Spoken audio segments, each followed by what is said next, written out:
The containment field hummed as the weapon knelt in the center of the throne room, bioengineered muscles taut beneath scarred gray skin, neural inhibitors glowing at her temples and spine. Commander Thrace of the Terran Exploration Corps stood before the Genkai Empress, his hands steady despite the 20 plasma rifles aimed at his chest. "You understand what you're asking," Empress Zelvith said, her 4 eyes studying him from her crystalline throne. "This creature has slaughtered 47 of my soldiers. She was bred by the Kethar Syndicate for one purpose: efficient killing. Her genetic code forbids disobedience. Her neural pathways are hardwired for violence. The weapon, designated XV-77 in the Slaver's manifests, didn't move. She'd learned stillness during the 23 years since her creation in the Kethar breeding pits. Movement invited pain, questions invited death. She existed to kill what her masters pointed her toward, nothing more." "I understand completely, Your Majesty." Thrace's voice carried the weight of someone who'd seen too much war. "I also understand that your forces raided a Kethar slaver ship 3 weeks ago, that you've been trying to deactivate her kill programming ever since. That your best geneticists have failed." Exile Veth's mandibles clicked in irritation. "Our scans show her cerebral cortex is twisted beyond recognition. Where emotion should exist, there are only tactical subroutines. Where morality should guide, there is only the compulsion to obey and destroy. She is beyond redemption." "Then execute her." Thrace met the Empress's gaze without flinching. "But you haven't." "Why?" The throne room fell silent except for the containment field's steady pulse. XV-77's enhanced hearing caught the micro-tremor in the Empress's breathing, the subtle shift of guards adjusting their grips on weapons. She cataloged exits, threat vectors, kill probabilities. Not because she wanted to, because her brain offered her nothing else. Because, Zalvith said slowly, she saved a child. 7. Saving. The concept had no tactical value, yet buried beneath layers of conditioning something flickered. A fragment of memory she couldn't quite access. A small hand. A cry. Her own body moving without orders. "During the raid," the Empress continued, "a stray plasma bolt breached the containment area. My youngest daughter, Kelthi, had accompanied the strike team against my explicit orders. She was 5 meters from the breach when it exploded. This creature," she gestured at XV-7, "absorbed the blast with her own body. Then positioned herself between my daughter and the collapsing bulkhead until my guards arrived." Thrace studied the weapon. Burns still mottled her shoulders, poorly healed. "You weren't ordered to do that." It wasn't a question, but XV-77's conditioning forced a response. "No, Commander. Why did you do it?" Her processors offered no answer, no tactical justification. The child had been screaming, and XV-77's body had moved. Simple. Inexplicable. "Forbidden. I don't know, Commander." Something passed across Thrace's face. Recognition, perhaps? Or grief. "Your Majesty, I've spent 15 years studying Takhar bioengineering. Their weapons aren't broken, they're imprisoned. Every violent thought, every kill reflex, those aren't her. Those are chains." "Beautiful metaphor," Shalveth said coldly. "My dead soldiers would be unmoved." 7-7 broke through her programming. That's not a weapon. That's a person fighting to exist. Thrace took a step closer to the containment field. "Give her to me. Let humanity try what Genkai science couldn't." "You want me to release a killing machine to wander your ship? I want you to release a prisoner of war to receive medical treatment." His voice hardened. "We've developed neural reformation therapy for traumatized soldiers. It won't erase what was done to her, but it might give her a choice. Isn't that what separates us from the Kethar?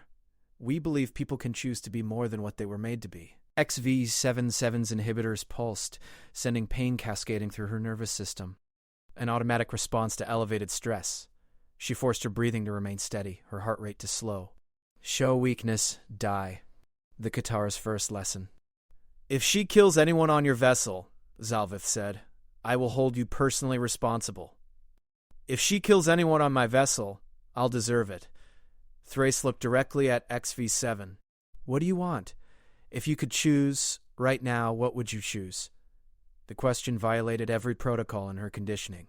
Weapons didn't want, weapons didn't choose. But the Empress watched, and guards shifted, and something deep in XV-77's consciousness screamed, I want, her voice cracked from disuse, I want to not kill anymore. The throne room erupted in clicking mandibles.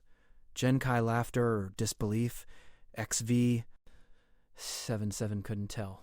But Thrace smiled, sad and knowing. Then that's where we'll start. He turned to the Empress. Your Majesty. Zalveth rose from her throne, towering 3 meters tall, her carapace gleaming with authority. She descended the steps slowly, each footfall deliberate. When she stood before the containment field, she touched a control on her wrist. The field died. XV, 7-7 didn't move.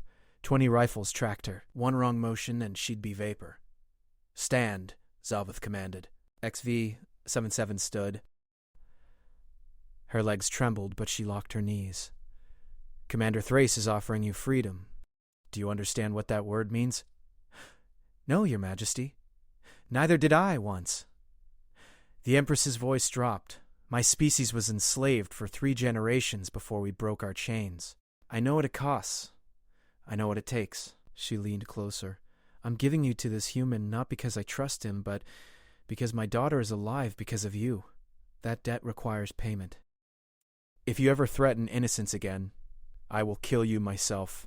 But if you can become something other than a weapon, she paused, then perhaps there is hope for all of us. Thrace extended his hand. Ready to leave? XV. 7-7 stared at the offered hand.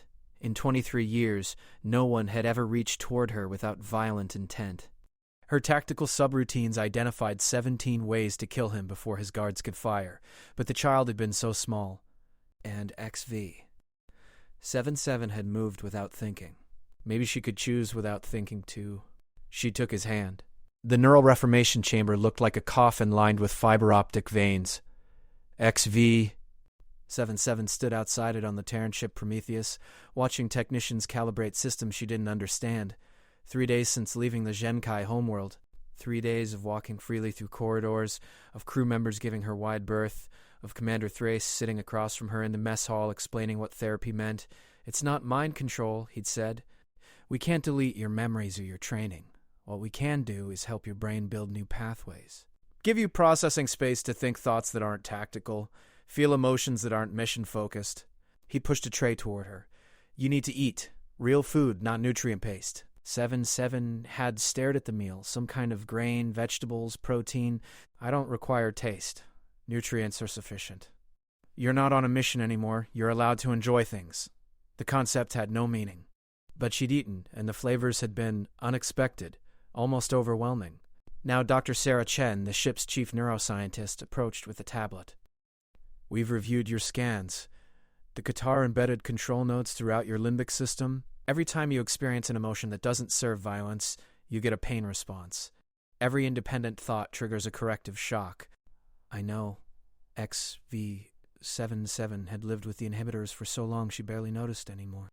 We can remove them surgically, but that's the easy part. The hard part is helping your brain remember how to be you instead of what they made you. Chen's expression softened. This is going to hurt. Not physically, we'll handle that. But mentally, emotionally, you're going to feel things you've been punished for feeling your entire life. Grief, anger, fear, joy. It's going to be chaos. I'm ready. Are you? Thrace appeared beside Chen. 'Cause if you're not, we can wait. Take more time. XV-77 processed the question. In her old existence, hesitation meant failure. But these humans kept insisting she could choose her own timing, her own pace. It felt wrong.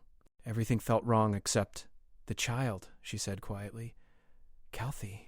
When I covered her, I felt something, just for a second, before the inhibitors shut it down. I want to feel that again. Chen and Thrace exchanged glances. What did it feel like? Chen asked. 7-7 searched for words. Like I mattered, not as a weapon, as something else. Chen guided her toward the chamber. Let's help you find out what that something else is. Neural leads attached to her temples, her spine, her wrists. XV. 7-7's tactical mind screamed ambush, trap, danger. Her inhibitors fired, punishing the fear. But she'd chosen this. The humans had explained everything, had given her schematics, had answered every question. This was trust, another concept she was learning. Starting synaptic remapping, Chen's voice came through speakers. You'll experience memory fragmentation. Don't fight it. Let the memories surface. The first wave hit like plasma fire. XV77 was 3 years old, screaming in a Kathar genetics lab while they carved her DNA into something monstrous. She was 7, learning to kill with her bare hands, her instructor's electric prods teaching efficiency through agony. She was 12, watching other weapons fail their trials and get incinerated for insufficient performance. Heart rate spiking. A technician called. Should we... 77 forced out. Continue. Missions. Targets. Faces of people she'd killed because she'd been pointed at them like a gun and fired. 37 confirmed kills. Maybe more. She'd stopped counting after the inhibitors made her forget why counting mattered. But then, a new memory surfaced, buried so deep the Kathar had never found it. 77 was 4 years old, before the final rounds of conditioning. Another child weapon sat beside her in their cell, a boy designated XV73. They'd been playing, was that the word? Stacking food cubes into towers and knocking them down. He'd laughed, she'd laughed, and for 5 minutes they'd been children instead of weapons. Then the trainers had discovered them.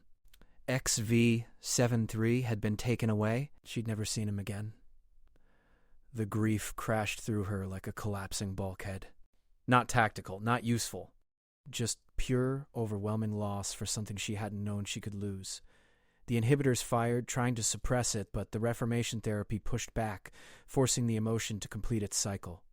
XV77 screamed. We're losing her, someone shouted. Neural activity exceeding safe parameters. Give her time. Thrace's voice, steady. She's fighting. Let her fight. The Genkai raid. Alarms. Plasma fire. Her cage door blowing open from a nearby explosion. Freedom for 10 seconds, until she'd registered the Kathar guards rallying for a counterattack. Her programming had insisted she join them, defend the ship. But then, 5 years old, mandibles clicking in terror, trapped behind a collapsing support beam with fire spreading toward her position. XV. The 7 had experienced a thought that wasn't tactical.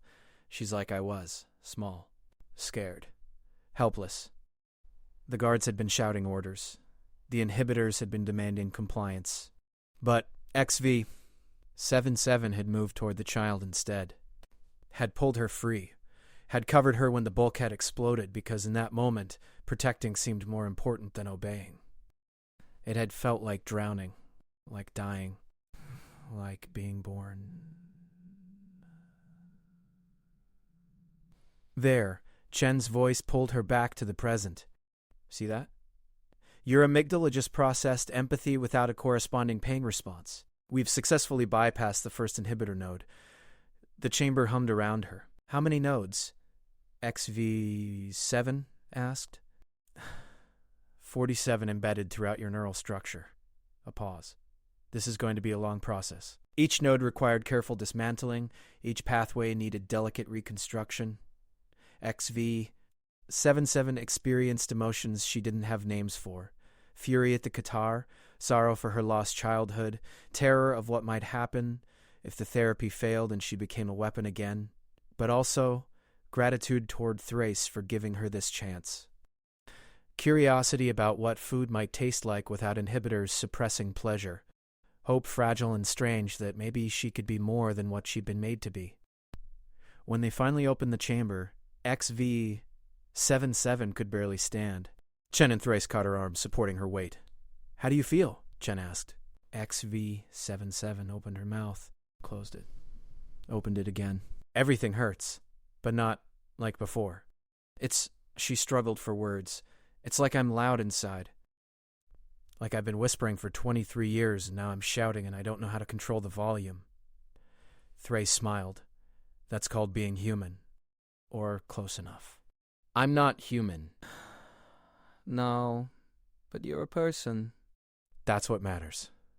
He helped her to a medical bed. Rest. We've only dealt with the surface level conditioning. The deep programming takes months, maybe years. But you took the first step. 77 lay back, exhaustion pulling at her consciousness. Commander? Why are you doing this? Your species has no stake in what happens to me. He was quiet for a long moment. 5 years ago, I led a mission to liberate a Qatar prison station. We saved 200 people, but we also found 36 weapons like you. Bioengineered soldiers so deep in conditioning they attacked us on sight. We had to kill them because we didn't know how to save them. His voice roughened. I've been researching neural reformation ever since. You're the first one we've gotten to try it on. I'm doing this because those 36 deserved a choice, and I failed them. You're my chance to not fail again. XV77 processed it, her newly freed neural pathways recognizing the weight of shared trauma, the burden of survivor's guilt. You're trying to save yourself by saving me, she said. Maybe. Is that okay? She considered. In her old existence, motives had been irrelevant. A master's orders were absolute regardless of reasoning, but now, it's okay, because you're still choosing to help. That has to count for something. Get some sleep. Tomorrow we start teaching you the hard part. What's harder than rewiring my brain? Learning who you want to be, now that you get to choose. The words followed XV77 into sleep, where she dreamed of food cube towers and laughter, and a child she'd saved without understanding why. She woke to alarms. 77 was on her feet before conscious thought. Tactical subroutines activating despite the reformation therapy. Emergency lights bathed the medical bay in red. The ship shuddered. Weapons impact her combat experience identified. Multiple hits. Coordinated attack. Chen burst through the door. We need to get you to a secure location. We're under attack by Qatar Raiders. XV77 finished. She could feel it. The familiar signature of their weapons systems, the pattern of their assault vectors. They found me. Closer. The ship's artificial gravity fluctuated. Chen grabbed a support rail while XV77 remained perfectly balanced, her engineered equilibrium unfazed. Commander Thrace's voice crackled over the intercom. All hands, battle stations, we have 3 Cathar assault ships demanding we surrender XV7. They're claiming she's stolen property under their salvage codes. A pause, heavy with implication. I've told them to go to hell. XV77's newly freed emotions churned. Fear for the crew who would die protecting her. Anger at the Qatar for seeing her as property. Guilt because she was the reason this ship was in danger. And underneath it all, a fierce, desperate refusal to go back to being a weapon. I can end this, she said to Chen. If I surrender, they'll leave. Absolutely not. Chen's jaw set stubbornly. That's not happening. People will die. People die in war. That doesn't mean we hand victims back to their abusers. Chen pulled up a tactical display. The captain knew this might happen. We've got contingencies. The ship rocked again. Through the walls, XV77 heard plasma fire, felt the deck plating vibrate with each impact. Her tactical mind painted the battle in brutal clarity. Prometheus was an exploration vessel, lightly armed. 3 Qatar assault ships could tear through its shields in minutes. I need to speak with Commander Thrace. Chen hesitated, then activated a direct comm line. She's awake and wants to talk. XV77. Thrace sounded distracted, probably managing the defense. Stay in medical. We'll handle this. Let me help. You're a patient undergoing neural reformation. I'm not putting you in combat.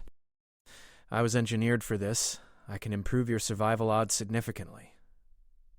And if the battle triggers your conditioning, if you revert to following Qatar protocols, XBV77 felt her inhibitor's pulse weaker now, but still present. That's a risk, but I'm choosing to fight them instead of for them. That has to count for something. Silence, except for weapons fire. Then, get to the bridge. Chen will escort you. Officers shouted coordinates, adjusted shields, returned fire from the Prometheus's limited weapons array. Commander Thrace stood at the center, his command presence absolute despite the impossible odds. XV77 took in the tactical display instantly. You're fighting defensively. That's giving them time to coordinate. We're outgunned and outmaneuvered, Thrace said without looking away from the screen.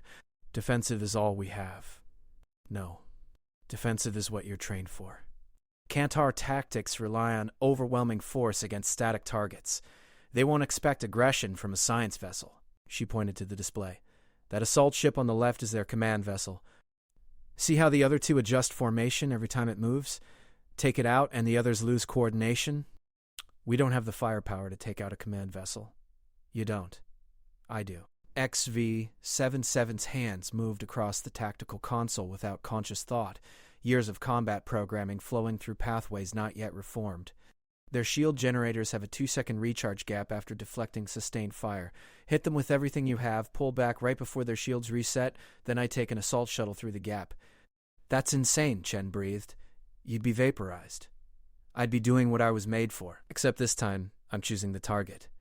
XV-77 met Thrace's eyes. Let me save you, like you're saving me. The Prometheus shuddered under another barrage. Warning klaxons screamed. A console exploded, showering sparks across the bridge.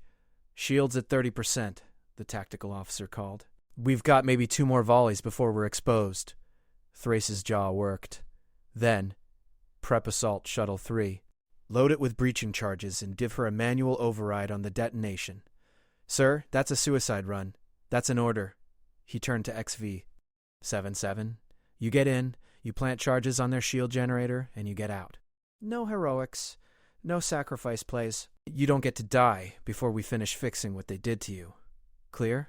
Something warm bloomed in XV-77's chest, being valued not as a weapon but as a person worth saving. Clear, Commander. The assault shuttle was small, maneuverable, completely unarmored. XV-7 strapped in, checked the breaching charges, and felt her combat programming rise like a tide. But now, instead of drowning her, it felt like a tool. Something she could use rather than something that used her. Prometheus to Shuttle 3, Thrace's voice in her ear. On my mark, we hit them with full forward batteries. You'll have exactly 4.3 seconds to get through the shield gap. After that, you're on your own. Understood. 7-7, a pause. Come back alive. That's not a suggestion. I'll try, Commander. I'm still new at making choices, but I'll try. The Prometheus's weapons blazed. XV-77 watched the Kathar command ship's shields flare, absorbing the impact, beginning their recharge cycle. She counted heartbeats. 3, 1. The shuttle screamed through space at maximum thrust. The shield gap appeared, a shimmering distortion in reality, barely wide enough for her craft. XV-77's hands moved with engineered precision, correcting trajectory by millimeters, threading the impossible needle. She was through. Alarm shrieked as the Kathar detected her. Point defense turrets tracked her position, plasma bolts searing past her canopy. But XV-77 had been dodging defensive fire since she was 7 years old. She jinked, rolled, dove toward the command ship's hull. The shuttle impacted hard. XV-77 grabbed the breaching charges and blew the hatch.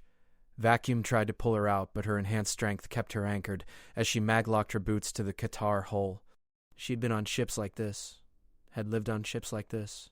The architecture was burned into her muscle memory.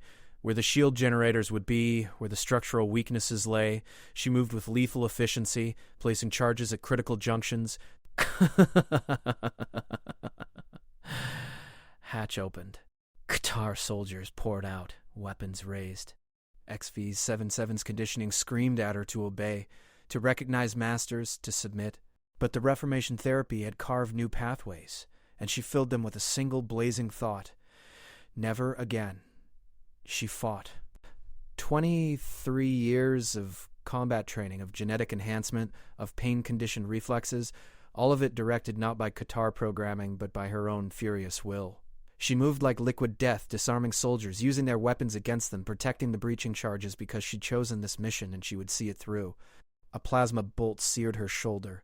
Pain flared but didn't slow her. An officer raised his weapon, and she recognized him, Enforcer Collix, one of her former trainers, the one who'd taken XV-73 away.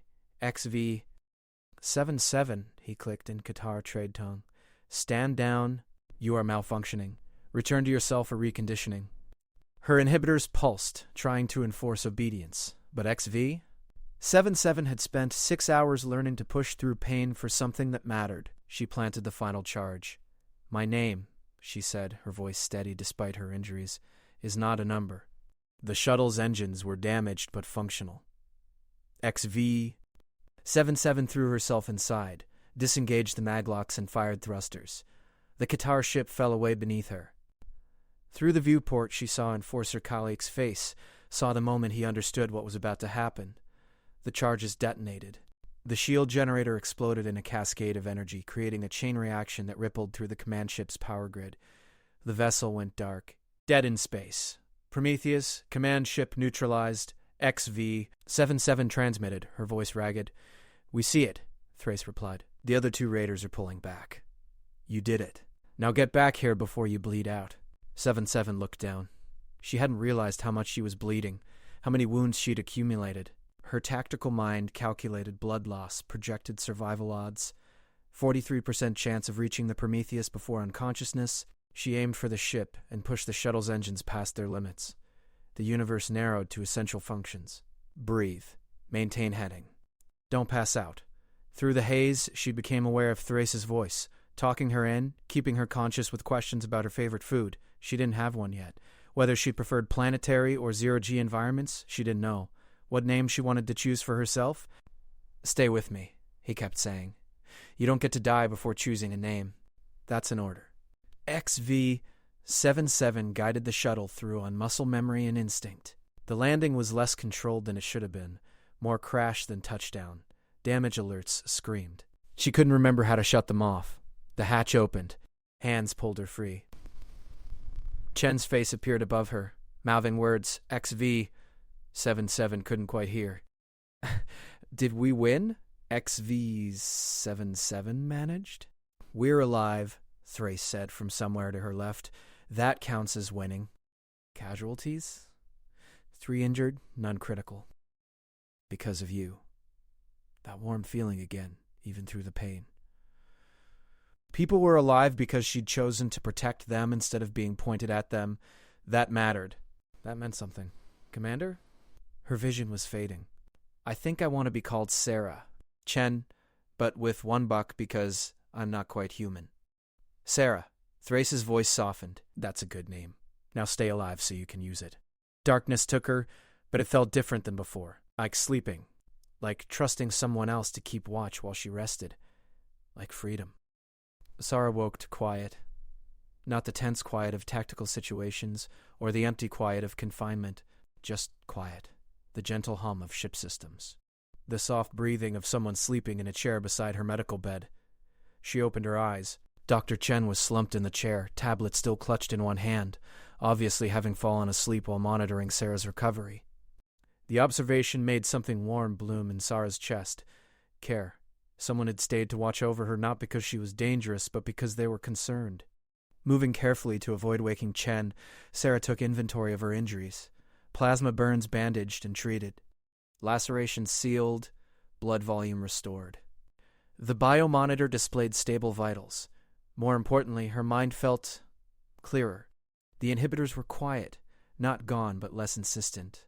The reformation therapy combined with her own fierce determination during the battle had created new neural pathways, strengthened her ability to choose instead of obey. She tested it, thought about the Qatar, waited for the automatic compliance response. Nothing. Just anger. Clean, justified anger at what they'd done to her, an emotion that belonged to her instead of being inflicted on her. "You're smiling," Chen's voice groggy. "That's new." "I was thinking about how much I hate my creators, and it didn't hurt. Is that weird? That's progress." Chen sat up, stretching. "How do you feel?" Sarah considered the question seriously. Confused. Angry. Grateful. Scared about what comes next. Hopeful that there is a next. She paused. Alive. "I feel alive." Chen's eyes glistened. "Good." That's exactly right. The door opened. Commander Thrace entered, carrying a datapad and looking exhausted but satisfied. "You're awake. Excellent." "We've got news." Sarah tensed automatically. "The Qatar?" "Fled the system, but that's not the interesting part." He pulled up a holographic display. "While you were unconscious, we received a transmission from Empress Zalveth. She wants to speak with you. But she used her personal encryption code, which means it's important." Thrace gestured to the display. "You don't have to accept if you're not ready." Sarah's old programming screamed that royalty's requests were commands, that refusal meant death. But she pushed through the conditioning, found her own thought beneath it. She was curious. Wanted to know what the Empress wanted. Chose to accept. Put her through. The hologram resolved into Empress Zalvith's imposing form. But her mandibles were relaxed, her posture more contemplative than authoritative. XV77, she began. Sarah corrected quietly. I'd chosen name. Sarah? I heard about your actions defending the Prometheus. I wanted you to know that my daughter heard as well. Kelty has been asking about the brave soldier who saved her twice. I thought you should know that your choice to protect her has consequences beyond yourself. Sarah's throat tightened. I don't understand. Kelty has declared that when she comes of age, she wants to work with beings like you. Former weapons learning to be people. She says if someone saved her, she should save others. Zalvith's tone warmed fractionally. Children have a way of seeing clearly. She recognizes that you gave her life twice. Once from the blast, once by showing her that mercy and strength can coexist. I didn't think about consequences, Sarah admitted. I just moved. Precisely. You acted from instinct that your creators tried to destroy but couldn't. That instinct is worth preserving. The Empress leaned closer to her recording device.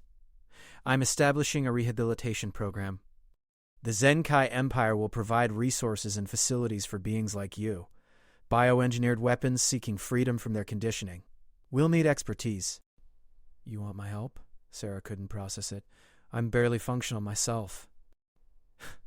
You're surviving. That makes you an expert. Zalveth's mandibles clicked. No pressure. Finish your treatment with the humans first. But when you're ready, if you choose, we would welcome your guidance. The transmission ended. Sarah stared at the space where the hologram had been, her mind spinning. She's asking you to help others like you, Chen said gently. When you're ready. I don't know how to do that. Neither did we when we started helping you. Thrace sat on the edge of the medical bed. But here's what I've learned. Being broken doesn't disqualify you from helping others heal. Sometimes it's the only qualification that matters. Turned it over in her newly freed neural pathways. Tested how it felt. It felt like purpose, not the false purpose the Qatar had burned into her. Destroy what we point you at. But real purpose, chosen and owned. Save who you can, help who you're able. Be more than what they made you. How long until I'm recovered enough for more reformation therapy? She asked Chen. Physically? Mentally? Chen shrugged. That's up to you. And then we keep going. Because if there are others like me still in Qatar hands, still thinking they're just weapons, she swallowed hard. They deserve to know they can choose something else. Thrace smiled. You sound like someone with a mission. Yours sounds pretty good. Over the next week, Sarah threw herself into reformation therapy with the same intensity she'd once applied to combat training. But now every session was her choice. Every painful memory she processed, every emotion she learned to feel without the inhibitors punishing her, all of it was hers. Chen taught her about grief, about mourning the childhood she'd never had and the person she might have been without Qatar interference. It was agony. Sarah cried for the first time in 23 years, and the tears felt like bleeding. But Chen held her through it, reminded her that grief meant she'd lost something worth grieving, which meant she'd had something valuable even if they'd tried to take it away. Thrace taught her about anger, about the difference between rage that destroyed and anger that motivated change. He shared his own failures, his guilt over the weapons he had to kill, his determination to do better. Sarah learned that anger could be fuel instead of fire, that directing it at systems instead of people could create something constructive. Lieutenant Park showed her how to play chess, teaching strategy as choice instead of inevitability. Engineer Rodriguez invited her to help repair systems, showing her that building was harder than destroying but infinitely more satisfying. Even the ship's cat, an orange tabby named Newton, taught her something, that beings could choose to be close to her without wanting anything except warmth and purring. 3 months after her rescue, Sarah stood in the Prometheus's observation deck, staring at the stars. She'd spent her whole life in space, but always inside ships, inside cells, inside her own head. This was different. She was choosing to be here, choosing to appreciate the view. Beautiful, isn't it? Thrace appeared beside her. I wouldn't have said so before. Beauty wasn't tactical. Sarah glanced at him. Now I think I'm starting to understand why humans explore. It's not about conquest or resources. It's about this, choosing to witness something bigger than yourself. That's exactly it. He handed her a datapad. This came through, from the Zenkai Empire. They've completed construction on the rehabilitation facility. They're asking if you're ready. Sarah took the pad, scanned the details. The facility was on a peaceful moon, far from Qatar space. Staffed with therapists, neurologists, combat deprogrammers, waiting for its first patients, waiting for her to help bring them in. Am I ready? She asked quietly. I still have 41 inhibitor nodes active. I still have nightmares. Some days I can barely choose what to eat for breakfast without my programming trying to tell me nutrition is all that matters. And on those days, you eat breakfast anyway. Then you choose lunch, then dinner, then you wake up the next day and choose again. Thrace's voice was gentle. You don't have to be perfect to help others. You just have to be honest about where you are, about XV. 7-3. About all the weapons still in Qatar hands, still believing they had no choice. I want to do it, she said. But I want to stay here too. Keep working with Chen. Keep learning from you. Keep playing chess with Park even though she always beats me. Who says you can't do both? Thrace smiled. The Prometheus needs a new security consultant. Someone who understands threats from a tactical perspective but thinks about solutions as a person. Someone who can help us prepare for encounters with beings like you used to be. Interested.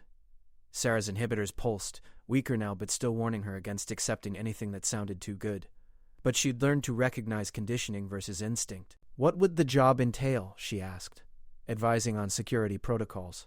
Training crew in defensive tactics, helping us understand Qatar operations so we can liberate more of their victims. And yes, consulting with the Genkai facility when needed. He paused. It pays. You'd be a crew member, not a patient, which means you'd have your own quarters, your own choices, your own life. Her own life. The concept still felt foreign. But Sarah was learning that foreign didn't mean wrong. It just meant new. I accept, she said, on one condition. Name it. I talked to them. Because if I'd seen someone like me, someone who'd been where I was and survived, maybe it would have helped. Maybe I would have believed freedom was possible sooner. Deal. Sarah shook it, marveling at how different the gesture felt from the first time. Then she'd been a weapon accepting orders. Now, she was a person negotiating terms. The difference mattered. 6 months later, Sarah stood in the Genkai Rehabilitation Facility's arrival bay watching a transport ship dock. Inside were 7 liberated Qatar weapons, fresh from a raid on a slaver vessel. They'd be terrified, conditioned to expect pain, unable to process kindness. She knew because she'd been exactly where they were. Dr. Chen stood beside her, ready with medical teams. Genkai therapists waited in the wings, but Sarah would go in first. She'd insisted. The transport opened. 7 pairs of eyes, all different species, all carrying the same haunted look.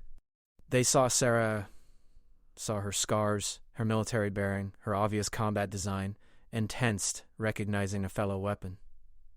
She stepped forward slowly, hands visible, no threat. My name is Sarah, she said clearly. 6 months ago, I was exactly where you are. I was a weapon. I was numbered instead of named. I didn't know I could choose anything except orders. They stared at her. One, a young male with feline features, clicked his teeth nervously. They told us this was a trick. That humans and Genkai would hurt us. I know, because that's what I was told too. Sarah took another step. I'm not going to tell you to trust me. Trust has to be earned. But I am going to tell you this. You can choose. It's going to be hard. It's going to hurt. Some days you'll want to go back to being what they made you because at least that was simple. But, a female with crystalline skin whispered, but you're more than weapons. You always were. They just convinced you otherwise. Sarah met each of their eyes in turn. My first real choice was deciding I wanted to stop killing. My second was deciding to save a child instead of following orders. Every choice after that got a little easier. Not easy, but easier, the feline asked. Then you try again? That's what choice means. You get to keep trying. Sarah gestured to the facility behind her. This is a safe place. No one here will hurt you. No one here will force you. You'll have doctors, therapists, teachers, and you'll have me if you want, because I remember what it's like to be afraid of hope. Silent communication passing between beings who understood each other in ways no one else could. Finally, the crystalline female stepped forward. Show us. Follow me. She led them into the facility, into their new lives, into the difficult work of becoming themselves. Behind her, Chen and the therapists fell into step, ready to help. Ahead of her, former weapons took their first steps toward freedom. And Sarah, who'd once been XV, 7-7, who'd been engineered to kill until an Empress saw her save a child and a human captain, offered her choice, understood that this was her purpose now. Not destruction, not obedience. Guide. Proof that weapons could choose to be something else. She'd been broken and remade. Now she'd help others do the same. One choice at a time.